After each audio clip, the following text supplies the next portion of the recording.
If you've been shooting 82, 84, or 86 for years, I'm about to tell you something that might completely change how you think about your game. Because I don't believe your swing is what's keeping you from breaking 80. In fact, I think the thing that's costing you the most strokes is something you do every single round, and most golfers don't even realize they're doing it. Stay with me because by the end of this video, I'm going to share one simple question that could save you 3 or 4 shots the next time you play. Here's what most golfers never hear. If you're consistently shooting in the low 80s, you already hit enough good shots to break 80. Think about your last round. You probably hit a few great drives, a couple of crisp irons, maybe even sank a long putt that had your buddies saying, "Where did that come from?" So if you can hit those shots, why don't they ever add up to a score in the 70s? The answer isn't talent. It's what happens immediately after something goes wrong. And that's where almost every golfer loses the battle. Let me share 3 insights that can help you break 80. You will want to stay to hear number 3 because it's the glue that holds insights 1 and 2 together.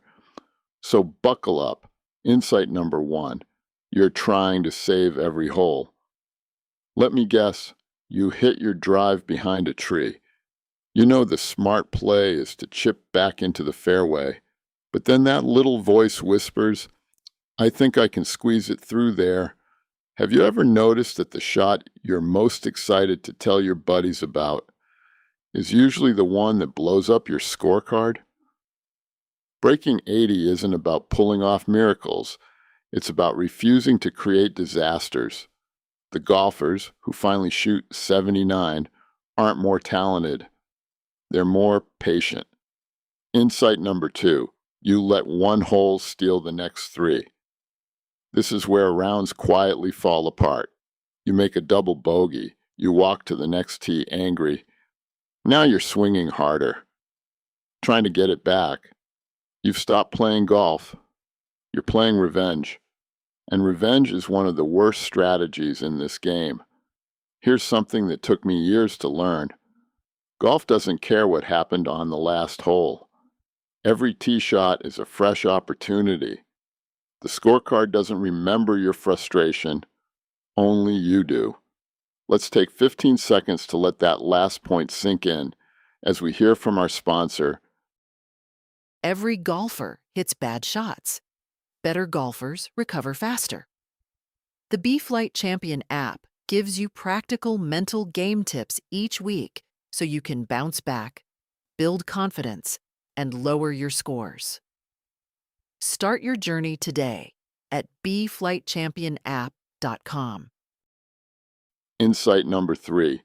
Your ego is playing golf. This one stings a little, but it underpins insights number 1 and 2 as well. Most golfers don't lose to the course. They lose to their ego. They fire at tucked pins they have no business attacking. They pull driver because everyone else is. They attempt hero shots because they don't want to look weak. But here's the irony. The golfers you admire most aren't trying to impress anyone. They're trying to post the lowest number possible. Sometimes the smartest shot feels boring, but boring golf often produces exciting scorecards. Can I share the biggest lesson I've learned? I stopped asking, "Can I pull this shot off?" Instead, I started asking, "What is the smartest shot to execute right now?" That one question changed everything, because suddenly, I wasn't playing like the golfer I was. I was making decisions like the golfer I wanted to become, and that's a completely different mindset. Here's the truth nobody wants to hear. Breaking 80 isn't earned with one incredible round. It's earned one smart decision at a time. One layup instead of one hero shot. One calm reaction instead of one emotional outburst. One bogey instead of one triple. It's actually less exciting than most golfers hope, and that's exactly why it works. So the next time you tee it up, don't ask yourself, "Can I break 80 today?" Ask yourself, can I make one smarter decision than I made last round?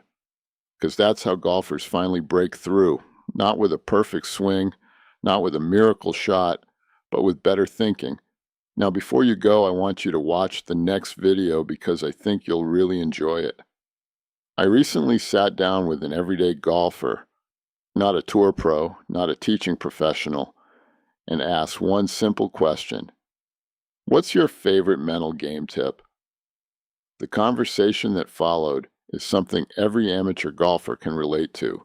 We talk about why that one tip changed the way they play, the mistakes they used to make, and how a simple change in mindset helped them enjoy the game and shoot lower scores. If you're looking for practical advice from golfers just like you, click on that video now.